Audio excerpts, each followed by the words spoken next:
Welcome everybody to the BNI Talks webinar. Today, how to turn loss into massive gain with Martin Sullivan. Martin is the Director of Core Fields Operations East. He'll explain what that means in just a second. This is one where you're probably going to want to take a lot of notes. I know in the emails that I sent out, I asked a lot of leadership team people to be on this call. This is something that I think can really make a huge impact on your chapter. So first, let's meet Martin. Martin, tell us a little bit about yourself. Hi, Steve. Well, thank you so much for inviting me to join this, the BNI Talks. It's like the BNI version of TED Talks, hosted by the Steve Tenuzzo. First of all, sure. It's an honor to be here. You have been such a staple in this community, and all of your social media presence, your YouTube presence, your podcasting, it's been very inspirational. So really honored to be here. Thank you for the opportunity. Director of Field Operations for the U.S. Core East Coast. What does that mean? Still trying to figure that out. I get the I have the honor of really helping the East Coast grow and support their chapters, and so I've got managing directors in a bunch of states and regions throughout the East Coast, and then they've got fantastic chapter support teams, and that's what the position is here for. We want to make sure that we help all of our members attain the full benefit of BNI and see their businesses really take off through their membership. So that's what I do. Before I came on to BNI, I had been in a chapter for 4 years. I was a mortgage lender. BNI gave me 68% of my business, and so I fell in love with BNI from the very beginning, believed in it wholeheartedly, and probably spent more time working on BNI stuff than I did on mortgage lending stuff. And so when the opportunity came about to really engage at this level in BNI and support as many people as I get the opportunity to support from here, I was very excited to take the opportunity. So that's what led to this. Prior to being a mortgage lender, I spent 20 years in the intelligence community and got to do some pretty exciting, fun stuff there. Learned a lot, and it's kind of my goal to take a lot of what I was able to learn from that field and bring it over into what I'm doing for BNI on a good sense, on an analytical level and a leadership level. So absolutely.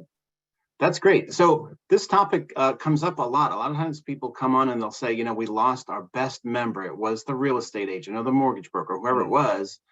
And they're kind of like deflated. But you've got a presentation here talking about this is a huge opportunity to do more for your chapter. Oh, huge opportunity. Absolutely. And so, we're going to talk a little bit about that. And it's funny because, you know, as you've been in over the years, you see people engage in that conversation and where they end up going with it. And I'm going to give an example of a conversation that was actually had with that. But before I go into that, I'd like to kind of throw this up there. Now, Tammy Lackey is one of the managing directors in Core. She manages Oklahoma, and she put a reference up to Moneyball earlier. I think it was actually this last weekend. And now I have never actually fully watched the movie. I've made it through different sections of it, but a phenomenal movie. And what it's really about is Billy Beane's the managing director for the Athletics. In 2001, they had a really good season. And then 2002 rolled around, and mainly the Red Sox and the Yankees gutted their team. They took the 3 top performers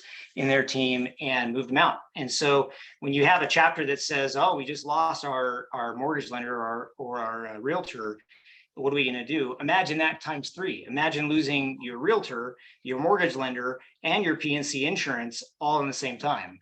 And so, as he tried to rebuild the team, he ran into a big wall, and that it was just a paywall. And so, at the very beginning of the movie, you can see that 2001 team is about a $30-something million team playing against an over $100 million Yankees team. And so, that's why it was called Moneyball. And so Billy Beane had to figure out a way to find high value players to put on his team, but he had to use unconventional metrics to find those players because conventional metrics were taking away all of those top athletes and paying them salaries that he couldn't afford. So when you look at the two different sides of the metrics that he looked at, the statistics that he used to analyze players, you had your standard statistics, and everybody's familiar with those. If you've watched baseball, if you know batting average, you know stolen base percentage, you know RBIs, and they're really good metrics.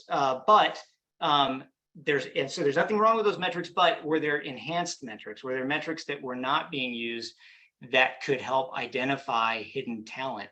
And so he did. He hired a kid from Yale, and they had great new metrics developed. And these metrics actually changed baseball forever. So 2002 on, baseball changed forever.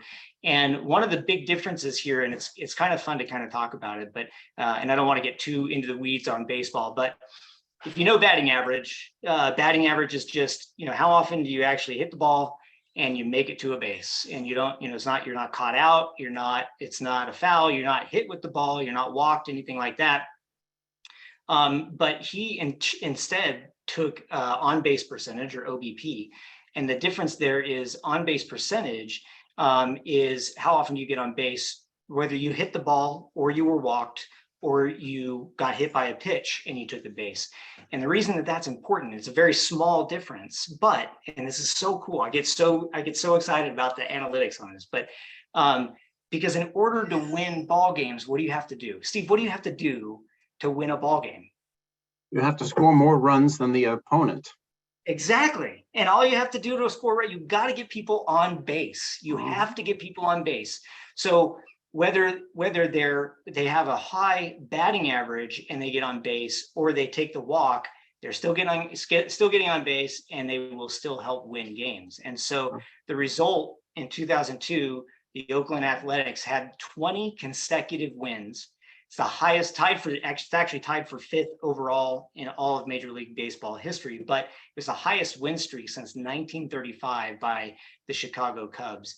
And then the neat thing is, in 2017, the team formerly known as the Cleveland Indians achieved the second highest record in Major League Baseball history with 22 consecutive wins using the same metrics. So it completely changed the face of baseball, and in relative comparison, a shoestring budget, Billy Beane was able to compete at the level of a $100 million plus team. And so it's pretty exciting stuff, but I've actually had some fun statistics. I don't know if we want to ask everybody in the chat, but just by comparison of batting average and on-base percentage, does anybody know who still holds the record for the most consecutive seasons and highest batting average? Does anybody happen to know in the chat who has the highest batting average over the most seasons?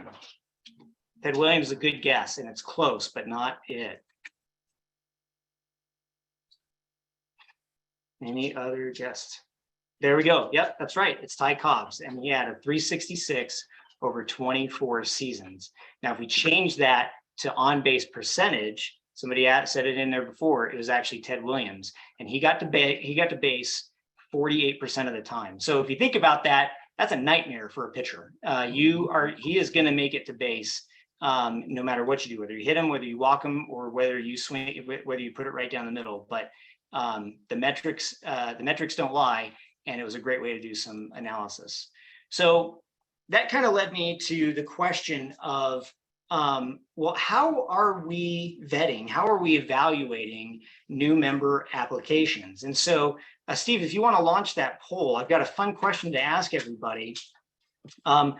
Who in your chapter is responsible for ensuring all new members are high quality business professionals and have a strategic fit within the chapter before being accepted for membership? I'd like to see what everybody thinks about this. And we just went through leadership training, so I'm hoping that we actually show some pretty high correct answers here. So who is responsible in the chapter for vetting membership? How are we doing on that poll? Well, it's coming along. We're going to keep it open for another 10 seconds or so as people are answering. I think you'll be a little surprised at some of the answers, but for the most part, I think they got the answer correct. All right, let's close this poll. and share the results. All right. Hey, actually, I'm really impressed. I'm glad everybody got that. I found a lot of times people just say, oh, it's the membership committee responsibility, but nobody actually gets into the details on like who in the membership committee actually has to take care of that stuff. So I love how we've got 69% of the audience saying it's a quality assurance specialist. Awesome. Good job. Good job. So let's get back to this question. How are we evaluating our new member applications? So in our leadership team manual, it's very clear. We have a good process for doing it. And this is where, when you go back to that Billy Bean example, we look at our standard statistics or evaluation criteria, and then enhanced criteria. So our standard is right there. And within each step, we have a breakout of what we do to vet those members. And while that's a great way to do it, and we should definitely continue doing it, I had to ask, is there a way that we could enhance it?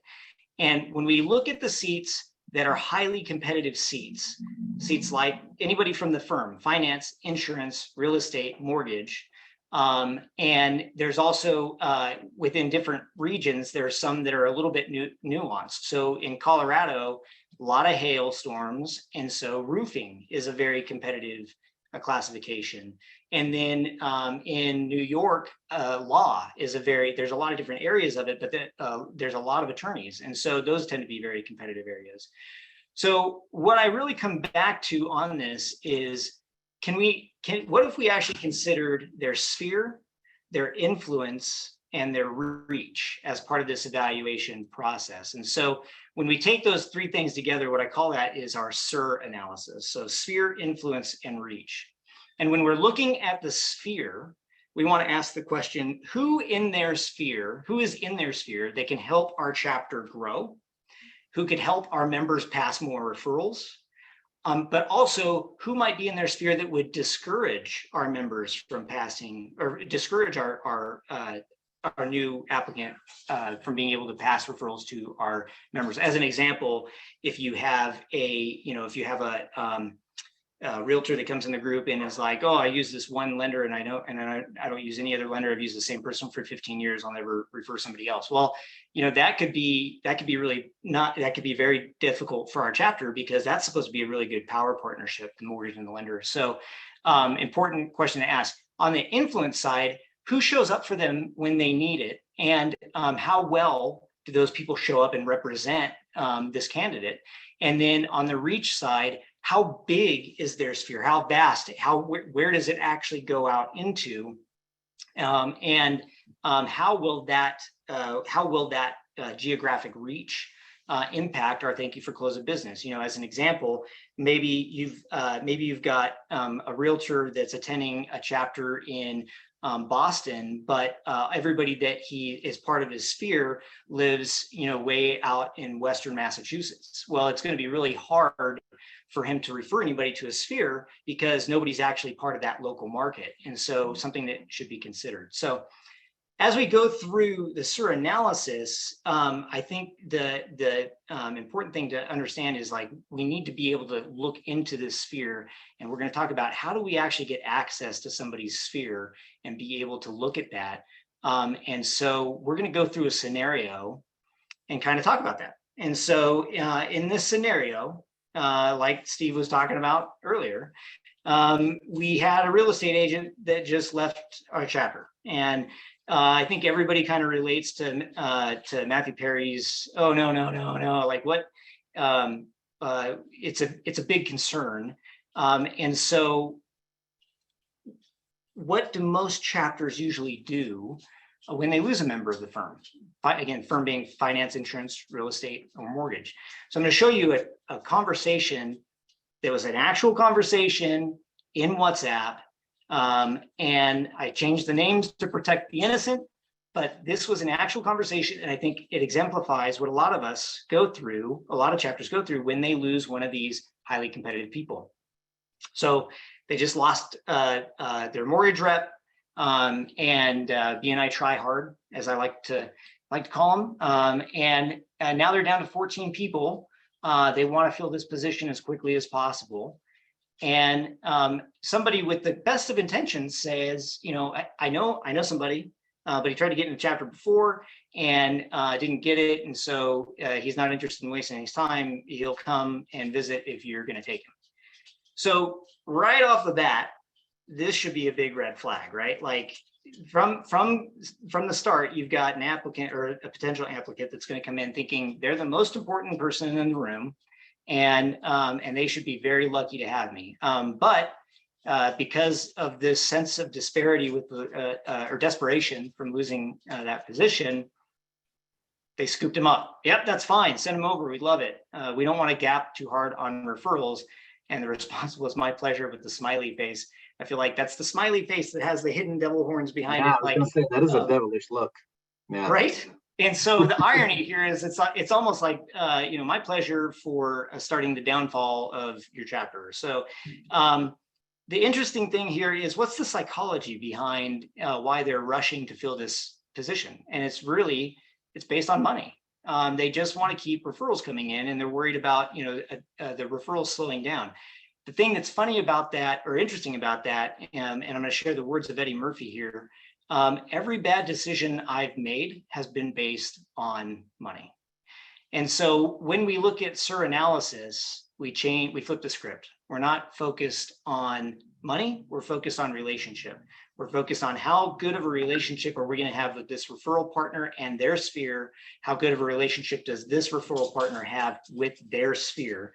And that's a good indicator on whether we're going to be able to have a great candidate a great new member in this chapter. So we're going to get into SIR analysis here. Now, wait a second. This is not SIR analysis. This is Sir Steve. I don't know how Sir Steve got on here, but I'll accept that. He'll accept that. SIR analysis. So as we look at how we're actually going to be able to achieve SIR analysis, we're going to look at a 5-week process of refilling that lost seat. We're going to cover our stakeholders here and kind of what their role is in this process. Now, every member is definitely part of the process that's in this chapter, but we're going to cover what each of these positions do specifically. And we have the overarching objectives of reach every real estate agent, analyze their sphere, influence, and reach, and then at the end, accept the best candidate. But what it all boils down to, and you'll see this as we go through it, it's going to result in massive chapter growth. And not just because we're going to get in a great candidate, but because this process is going to bring out a ton of great prospects for this chapter. So again, we come back to the big question. How do we get the opportunity to analyze their sphere, their influence, and their reach? So here's the process. We canvass very heavily. We try to get every real estate agent, at least let every real estate agent in the area know that we are interviewing for this process. And there's a lot of BNI brand share stuff that we'll look at toward the end of this that can help you build pamphlets and flyers and all of that stuff. But we're going to send people out to Association of Realtors office, coffee shops, with the court boards, a lot of different pieces in this that we'll get into, but we want to make sure that everybody knows about it. All the real estate agents know about it, and that it's only open for 4 weeks. You got 4 weeks to try to get into this position, a position that generally creates over $70,000 in close of business for a real estate agent, and limited opportunity. And so then when we start to open the doors and start to have those visitors, week 1, we have, let's say 5 real estate agents show up.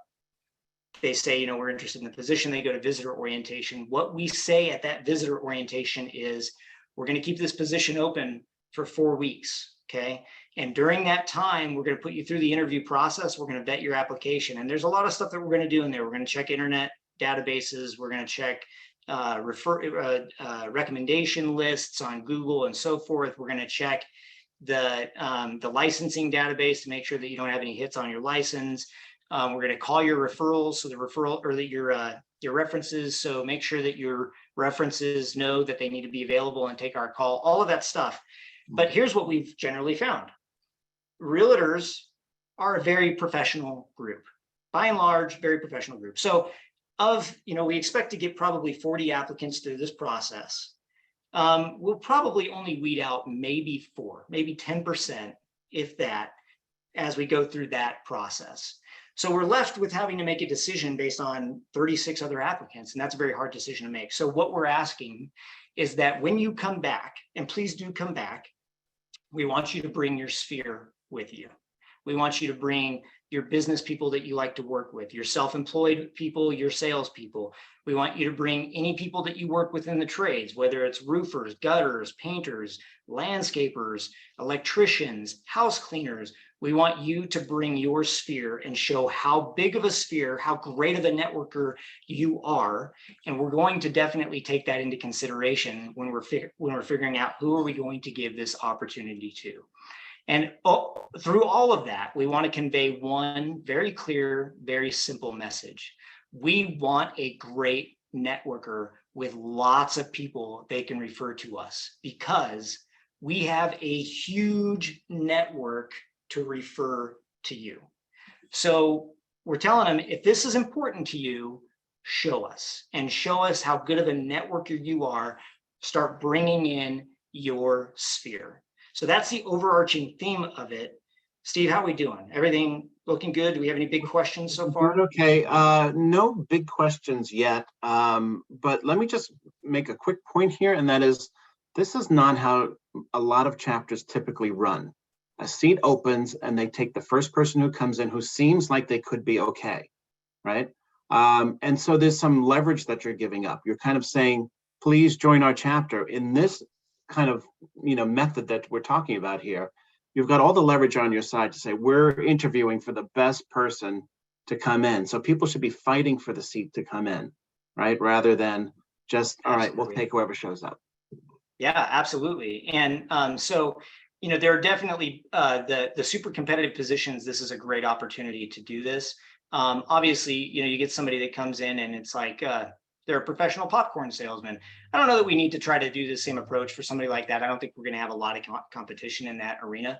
But for something that we are going to have a lot of competition in, it's a unique opportunity to find the best. And we should definitely take that approach. So how does this end up looking? So from the wave top level, week 1 is a preparatory week, and we'll kind of talk about that in a minute. But week 2 is ideally the first week. This is why it's a 5-week process. So we hold the position for 4 weeks. We tell everybody 4 weeks, but our process really starts at week 2. So week 2, we have, let's say, 5 realtors visit, and we tell them, this is the deal. We want you to come back, bring your sphere. We want to meet all of the people that you have in your sphere. Then the next week, week 3, we have 3 more realtors show up, and we have 3 realtors who their spheres showed up. And so now we have some plumbers coming, some electricians coming. Week 4, we have 4 realtors have brought in more of their sphere, and 5 new realtors have visited. Week 5, 6 realtors have brought more of their sphere to the chapter, and 2 new realtor visitors have showed up who we would encourage to also bring their sphere. So through this process, what you end up with is, after a 4-week growth event, a total of 72 visitors. Okay, so if your conversion rate is just 20%, which is actually pretty low, most chapters have a higher conversion rate than that. But if your conversion rate is just 20%, you just gained 14 new members. And so compare that with the WhatsApp conversation. They sold out for 1 ad and went from 14 to 15. If they had committed to a month-and-a-half process with diligence on the chapter, they could have doubled their chapter size in just a month and a half. And so just consider that. So with this approach, the idea is, when you get to the final week of this and you're getting ready to open your meeting, it looks something like this. And so you've had, look at all the great open networking that was happening there before the meeting. And yeah, I don't know, in my mind, I can hear somebody ringing the cowbell like, hey, it's time to sit down. And everybody's taking their seats really quick. So that's the idea behind how, one, we're going to be able to analyze somebody's sphere, influence, and reach, but 2, how we're going to achieve massive growth within that chapter. So that's the overarching strategy. Now I'd like to kind of shift focus into what are the steps for everybody to kind of play And it's going to be very brief because this really isn't intended to be too much of a training on it, as much as an introduction to it. But I have the slide deck made, and within the notes section, I've got all the details for every position, so we can send that out to chapters that would like to execute this strategy. So, so your chapter success coach, you want to make sure that your chapter success coach is engaged in a lot of this, because there's going to be some support that they can provide that's going to be very useful to you in your chapter. And so first of all, they want to coordinate that support. So they're going to hold a stakeholders meeting. Again, you got your CSE, your executive leadership team, education coordinator, visitor host coordinator, all in that meeting, and lay out the strategy. Okay, week 1, week 2, week 3, week 4, week 5.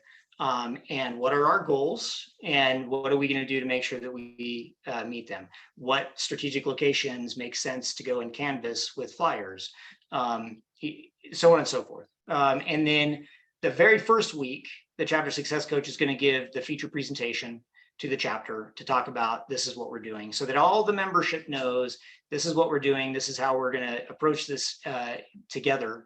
And nobody's left trying to, figure out what's going on. There's a big piece that the chapter success coach can fit in on the visitor fill part. So before each meeting, the visitor host or the chapter success coach should go in and look at that visitor registration log and send a copy of that to the visitor host coordinator, along with information on chapters that are missing some of those classifications. So as an example, if you have a plumber in the group and your realtors come in with a sphere and they bring 3 new plumbers into the group, well, that classification is locked for us, but that chapter success coach is well aware of the other chapters in the area that are missing plumbers. And so if the visitor host coordinator goes into that orientation with a list of chapters that are open for that spot, instead of losing somebody walking out the door from that orientation meeting, they can already put in place an opportunity to get them into another chapter,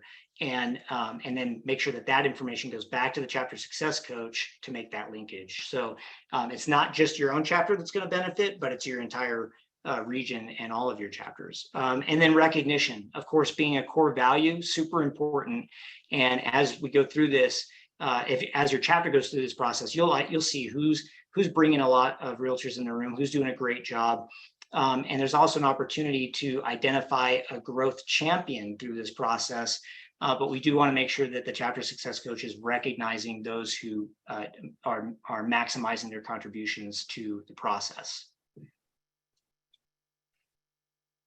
Okay, and then our executive leadership team. So we want to really focus on a world-class meeting experience and run pure BNI. This is not one of those meetings where you say, hey, we're going to do things a little bit different this next time. We want everybody to give commercials for somebody else, or we want everybody's commercial to tie into Halloween, or it's the meeting before Halloween, so we're going to do a costume day or something like that. We want to just run a very pure BNI. Definitely don't get in the way of the culture that you have in the chapter of, if you guys are energetic and fun and everybody has, kind of some of the inside jokes and stuff like that with each other. But we do want to run a world-class meeting following the pure BNI, because there's a really good chance that some of those realtors that come in have been to BNI meetings in the past, and they're gonna, and if you've been to, I'm sure you can still remember the first time that you visited a BNI meeting, and it kind of sets the bar. And the next visit you go to, it's either going to be way better than that one, or it's going to be way below that one. We don't want to give anybody the reason to give a pass to your chapter right off the bat because you've got some kind of wonky thing that's not part of the pure BNI schedule. Show the seat value. And this is something that should be done at every chapter meeting, really, and I don't see a lot of chapters doing it. So when you put up in front of everybody, or when you bring everybody's attention to how much close of business the chapter has passed over the last 12 months or over the current leadership term, however you do it, divide that by the number of seats that you have in the chapter, and then give that number as a value to the seat. So if it averages out to $30,000 per seat, you should say we passed this much close of business with this many members. That's $30,000 per seat in this chapter. And then look at your visitors and say, could you use an extra $30,000 in business every year? And it just sets up the right mentality going into the meeting before they go into visitor orientation. Yeah, obviously I could use another $30,000 in close of business. So make sure that you show that seat value. And then visitor linkages is extremely important. So your leadership team, probably your secretary treasurer would be great for this, and your visitor host coordinator. As you go around the room and you ask the visitors to introduce themselves, there's a couple of key things that you want to ask. Obviously, please introduce yourself, tell us about your business, but also tell us who invited you to the meeting and where you're coming from. And we want to write those things down. So if Pete's at the meeting and he stands up and he says, oh, Steve invited me to the meeting, we want to make sure that we know that Pete was an invite from Steve, who's not yet part of the chapter. He's one of the realtors trying to get into the chapter. And I came from Fort Collins. Okay, we know where Fort Collins is. So as we track that information, we're getting a couple big pieces of information. One, what is their influence? And two, what is their reach, right? Their sphere is already in front of us, but what is their influence and what is their reach? So we need to make sure that we ask that information and that we track it so that we can give the right credit to the right candidates. Then we get into the education coordinator role. And so I'm for real. If anybody's seen that Key and Peele episode, it's hilarious. If you haven't, search YouTube for substitute teacher Key and Peele, and I promise you, you're gonna laugh all day. But Steve, have you seen it? You got a smirk. Yeah, I'm a Key and Peele fan from way back, so yes. Okay. Am I wrong? It's funny. It is funny. Okay, so education coordinator. Week one, you're really going to help rally the chapter around the plan. And so keep in mind that the feature presentation on week one, your chapter success coach is going to go through the whole plan. So your week one rally is, this is what we're doing and this is why we want to do it. And we're expecting significant growth out of this opportunity. I know it's disappointing that, Bob, the realtor, isn't here anymore, but we've got a plan that is really going to allow our chapter to grow. Some great analogies that you could throw in there is one that our managing director, Ben, in Hawaii used just earlier this week, and that is volcanoes are very destructive, but there's huge growth that happens after that. And if you look at, the Hawaiian Islands, the island of Hawaii is still growing, and they've got, it's very lush. And a lot of that has to do with all of the mineral and everything that comes from volcanoes.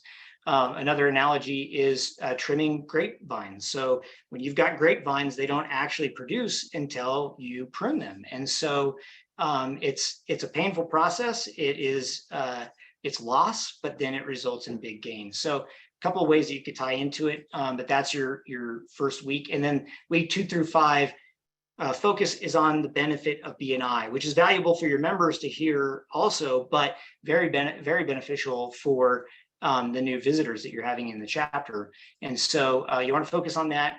Key things there are like giver's gain, identify members in the chapter that have a really good emotional origin story with BNI. I don't know how many people here have ever heard Andrew Johnson, our director for launch, his origin story for BNI, but I'll tell you, like every time I hear it, my eyes water up. It's such a great story, and it shows just how much BNI can do for a person beyond just passing business and stuff like that. And then another thing you can do, and this one's fun, is you tell the group, if BNI has been responsible for 10%, at least 10% of your business, please stand up. And then you'll get a lot of people in the chapter to stand up. And then you say, okay, 20% or more stay standing, the rest sit, 30%, 40%, so on and so forth, until you get down to like 85, 87, 88. And the last person standing, say, that's amazing. 88% of your business has come from BNI. Can you give us some thoughts about what that's done for you? And let them talk for a minute about how much BNI has impacted them. So all of these things give a great opportunity to really present the value of BNI to your visitors and your members. Visitor host coordinator. So a very critical position in this process. when you take your visitors back into your orientation, make sure that you're explaining this timeline. We're going to keep this position open for 4 weeks. Convey that message. We are looking for an excellent network or an excellent referral partner that can refer a lot of business to us, because we are going to refer a ton of business to you. And so we want to make sure that it is a two-way street. And so that's why we want to go through this whole process. Invite them back with their sphere. Please bring them all. Bring everybody that you know. If they own a business, if you like to use them for your services, staging, painting, whatever it is, try to reach in as deep as you can. We want to see how vast, how big, how strong, how well connected your sphere of influence is. And at the end of the meeting, follow up with your CSC. Let them know, hey, these 3 plumbers did show up. I did send them information on these chapters. These are their names, so that the chapter success coach can go and reach out to those plumbers and say, I know that this was the connection. This meeting is, this chapter's meeting at this time. Would you like me to get you connected? And you can make that connection happen. So tremendous opportunity to help other chapters around you grow, and really just massive growth across the entire region. And then VP and membership committee. So one thing that's super important here is you've got to be on these apps as they start to come in. You're going to get a lot of apps. And so if you wait on these, you're going to paint yourself into a corner. And that's all of the apps. So even though we're not going to make a decision on the realtor for 4 weeks out, don't wait until we're 3 weeks in to start processing those apps, because you'll be painted in a corner. You will have a very difficult time trying to keep up on that. So you want to, from day one, as soon as we get apps, start processing those apps. Prioritize those applications. So if you've got a realtor and that realtor brought in I had said before, a popcorn salesman, we're probably not going to see a lot of competition in that classification. And so we should process that app right now, because we can get that. That's a one and done, and we can get that one out of the way and start bringing people in. The other thing too is prioritize the sphere members that they bring in, because what can happen, and I've seen this happen in a chapter that I used to be a part of, we had multiple people come in and compete, and they brought other people with them. And then when we selected the realtor, a lot of the people that realtor brought said, nah, I'm not interested anymore. And so, well, you didn't pick my guy, I don't want to play. So we want to kind of stop that kind of that opportunity to cut off opportunity. We want to stop that from happening. And so those sphere people that they bring in that would be a great fit for the chapter, those should be a very high priority application as well. But through all of it, and make sure that you're running all of those apps, and plan ahead. Know that the next 3 to 5 weeks, it's going to be some surge effort. We're going to work really hard. This is the time that our chapter needs us the most, and just plan on it. But know that at the tail end of this, your business is going to pick up so much more referrals and close a business because of the growth that you just helped bring into your chapter. And really have a policy of no app left behind. Make sure that you've got a system in place. Make sure that you've got accountability. That quality assurance specialist is going to need some help. They're not going to be able to do all these apps on their own. So make sure that the work is being delegated out and coordinated, collaborated on effectively, so that no app is left behind. And then I mentioned earlier, you can have a growth champion. This is optional, but the great thing about having a growth champion is it kind of alleviates some of the additional work that the other positions have to do when they've already got a lot going on. And that growth champion can identify a list of those high value locations to canvas. So with a realtor as an example, all the real estate offices in town, association of realtors, mortgage offices, title companies or title attorneys, a lot of those organizations help build their client base by helping realtors build their business. And so if you walk in the door with the option for them to look like a rock star by sending this out to all of their realtors, they will do it. The Association of Realtors exists for this purpose. So when you're taking this information to them, there's a good chance that they're going to email every realtor that's part of the Association of Realtors and let them know, like, hey, this opportunity is available. And then one really important part of that is assign specific members to these specific venues or locations. Here's the thing. If you get up there and you say, okay, here's some places we should go at the Association of Realtors, everybody that's sitting there is thinking like, yeah, we should, but they're thinking, oh, so somebody else will get that one, so I'll go somewhere else. And then what happens is nobody gets that one because everybody thought somebody else was going to do it. So assign it. So Steve, since you're a mortgage lender, we're going to assign you to go to the Association of Realtors and drop off, these flyers and talk to them about it. And the mortgage lender would be a perfect one for that because they're probably an adjunct or an associated member of that association anyway. So assign it specifically. Produce marketing material. If you don't have any, BNI Brand Share is a great location for that. You can also work with your CSC to get some of that material. We're going to go over the BNI Brand Share on the next slide. And then social media engagement, whether it's the Facey page or the Tweety book or whatever it is that you use as a chapter. And as an individual, you can create content for other members in your chapter to send out as well. But Nextdoor is a good one too. Great places to let people know that this opportunity is out there. And so when you look at BNI Brand Share, these are some of the things that are already created and out there. And really, if you take that residential real estate agent 75,000 close of business and you put that on one side and that you've been invited on the other side, you've got a really handy flyer that you can take out and distribute to people. And so make sure that you've got a lot of that content produced and that you're getting it out there in front of as many locations as possible. So that's kind of it at the wave top level. But what I'd like to do, since we do have the audience there, is I'd like to kind of go over that those three parts: sphere, influence, and reach. And just kind of ask if you can type in the chat what you think we can actually gain from analyzing this part of that SIR equation. And so on the sphere side, again, this is the who.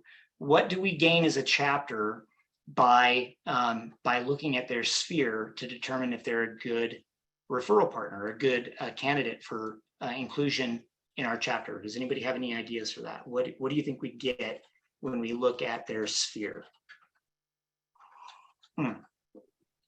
Ron, spot on. Other potential members, that's a huge opportunity. Angie's right. Some people look good on paper, but they're not well connected. You see that in the Moneyball movie a lot.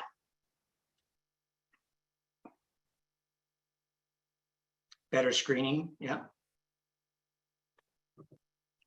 More quality people. And how do they network? That's a great one. Yeah. So Claudia put in, how do they network? So I love that one. And it ties into one of the points on in here. How well did they understand the assignment, right? Like, did they go out and did they bring, mom and dad and grandpa and grandma and uncle and cousin and all?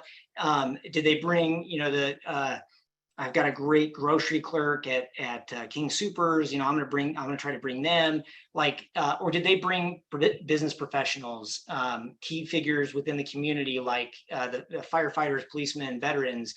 Did they bring sales people? Did they bring people from trades? How well did they understand the assignment? So if they're a giver too, I love that, Sharon. That's true. Yeah. So do they have connections that can help our chapter grow? That's a big one. Do they have a high probability of passing quality referrals? So if they're only bringing people in that are really not going to have any need for the services in our chapter, we got to think, is this going to be somebody that can pass a lot of referrals? Do they already have tight connections that might prevent them from referring our members? If they brought in a mortgage person's like, yep, we've worked together for 15 years, she doesn't refer out to anybody else, that could be a red flag. Do they have gaps in their sphere that create opportunities for our members? They brought, a lot of tradespeople, but they never brought a painter. Maybe she doesn't have a painter. So that's an identified gap that would be great for our chapter. And then how well did the applicant understand the assignment? So that's great. That's what the sphere portion is all about. But what about the influence portion? What do we actually hope to gain from analyzing their influence? And this is kind of where the area that we start to see the influence piece pick up is when we go around the room for visitor introductions and somebody stands up and says, you got a couple of different approaches. Hi, Martin. Steve asked me to come. I don't really get what's going on, but Steve asked me to come, so I came. And yeah, thanks. And then sits down. That was not a great representation, right? But if I stood up and I said, hey, I was invited here by Steve Tenuzzo. He's been an excellent real estate agent. I've used him for the last 5 years. I bought 2 houses with him. I'll never use anybody else. He's fantastic. And he told me how important it is to get into this chapter. He really, really wants to get in it. And I'll tell you, I fully support that. And if you bring him in, I know that you won't be disappointed. Huge difference, right?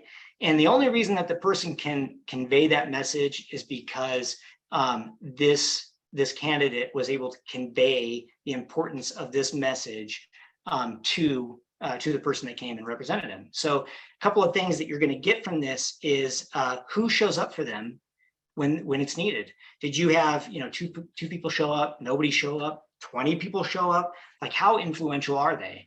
And then how well does that sphere represent them? Is it just a ho-hum, or is it, I love this person and I really want to help them grow their business? How hard did the applicant work to show the value to the chapter? Did they just, again, bring in mom, dad, a couple kids, and they say, yeah, we're here to support? Or did they actually bring the right people into the room that had a good commercial to give for them, or a good account to give for them? And so this one's kind of important, and it's a subtlety here. Can we count on this person to bring in substitutes when they're going to miss a meeting? And if they're bringing people into the meeting now before they're a member, we know we're not going to have an issue with them identifying substitutes. They're not going to go on to the unauthorized, illegal, ill-advised Facebook page that says, going to miss a meeting, buy a substitute. And they're going to actually have real substitutes to bring to the meeting. And then how effectively can they refer our members, right? So if you have somebody that comes in there and says, like the second example of, Steve's a great realtor, I know how important this is to the group. They've done a very good job of conveying the importance to that person. They're going to be able to do a very good job of conveying the importance and the value of you as the referral they're giving somebody else. So, so that's the important parts that we're looking at for influence. And then our last slide here, what does reach tell us? So again, and this is for the chat, what are we getting by looking at somebody's reach? And a couple of the ideas while you guys are typing out what you think we can gain from the reach.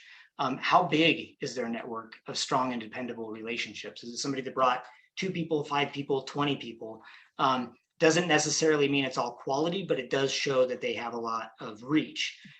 Where does their sphere come from? Remember, as we're going around to the visitors, are they saying, hey, I'm here from 80 miles away? Or are they saying, I'm here, I live in town?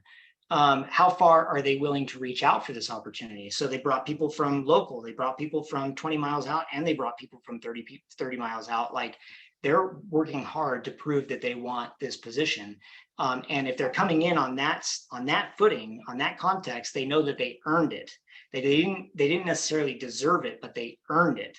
And coming in with that attitude is going to have a much bigger level of giver's gain. And then finally, and also probably equally important, is how far is the sphere willing to go for them? So if we're having a meeting in Longmont, Colorado, and somebody shows up from Wyoming, I'm going to say, wow, like, this person builds very good quality relationships to be able to pull somebody from that far away. Hopefully that's not all that they've brought in. Hopefully they've got people local also, but if they've got people that are really willing to make the trip and go the distance, then it shows something about the quality of that candidate. So There we go. That's it from a wave top level. Hopefully I didn't talk too fast. I know I'd have a tendency to do that. But Steve, I know that you've been collecting questions. We've So got some questions, yeah. So let's kind of do a rapid fire. We've only got a few minutes left, but here they are. First, Martin, are you willing to share this PowerPoint with everyone? That's been asked about 5 times. absolutely. So what I'll do is I'll put this together. I'm also going to take the notes section, which is where it really explains more of the details behind everything, and put it into kind of a field manual. So the idea is we'll do a bigger, more in-depth training opportunity for chapter success coaches. We'll provide all of these slides to them and to the leadership teams. And that way, if you want to execute the strategy, it's right there for you. Right. Okay, so how do you respond to someone who says, well, if you take in an application, but say we're keeping the seat open for a while, they're thinking, well, we're going to take you if no one better comes along. How do you kind of work that into the conversation to make them feel wanted? Sure. So I would say that that's actually not going to happen. So as we get, we know that we're going to get a lot of applications through this process. We have a long, we are leaning on almost 38 years of experience. And we know that the realtor position is a very competitive spot. The mortgage position is a very competitive spot. And so we're not looking at, oh, we'll take you, if nobody better comes along. We're actually looking at it from a different perspective. We want to take the absolute best. Yeah, excellent. Okay, how do you handle sphere members that are a conflict in the group? Do you introduce them and not let them speak for themselves? Yeah, so I think this is a great question, and it's something that we definitely want the CSC to focus on in that that first week presentation. We try to do a very good job of fencing and protecting our members that hold a classification, and we're still going to try to do that. And we definitely want to convey to the visitors, we only allow 1 in per spot, because that also sets a sense of urgency. If there's 3 plumbers here, I'm only one of them, and they only allow 1, so I need to make a decision. So as we ask the visitors to go, we do want to emphasize that policy up front. Hey, and the president needs to make sure that they understand who's visiting and what classifications are in. And so if it goes, if Steve, if you're the plumber in the group and Bob the plumber comes in, then the president needs to say, like, we have Bob from Universal Plumbing. Bob, we do protect our classifications, and so we do have a plumber in the group. We can't allow you to give a commercial about your business, but we would still love for you to stand up, introduce yourself, tell us who invited you and where you came from. And what's going to happen is sometimes people don't hear it, and sometimes people just don't care, and they're still going to give a little bit of a commercial on it anyway. But what we want to let all of our members know, since we're going to have a preparatory meeting, is if that happens, let's go easy on it. Let's not take out the pitchforks and, Mr. President, you didn't protect my classification. We're going to do the best that we can. But if this thing is actually works out the way that you were planning it, which it will if you take it with intentionality, the president's going to be a little overwhelmed with how many visitors are in the room. So we need to be a little bit graceful on that. All right. And how would you address someone a chapter invites a ton of people, but they're a virtual chapter? There's no reception area. How do you handle talking to them and getting them to fill out applications? Well, I think that you really have to lean on our practices and our meeting flow for online meetings. You coming into that meeting, you should already know. You should have at least a very good idea by looking at the visitor registration how many people are going to be showing up. And I would just factor, give it a +10 for people that didn't register or whatever, just to be safe. But make sure that you set up your online meeting early. Make sure that your visitor hosts are there and early. And some chapters only have 1 visitor host so like for this kind of surge effort, maybe it's a temporary assignment of a few people in the chapter to be acting visitor hosts while we go through this. But set up those breakout rooms and make sure that you've got that initial visitor reception room.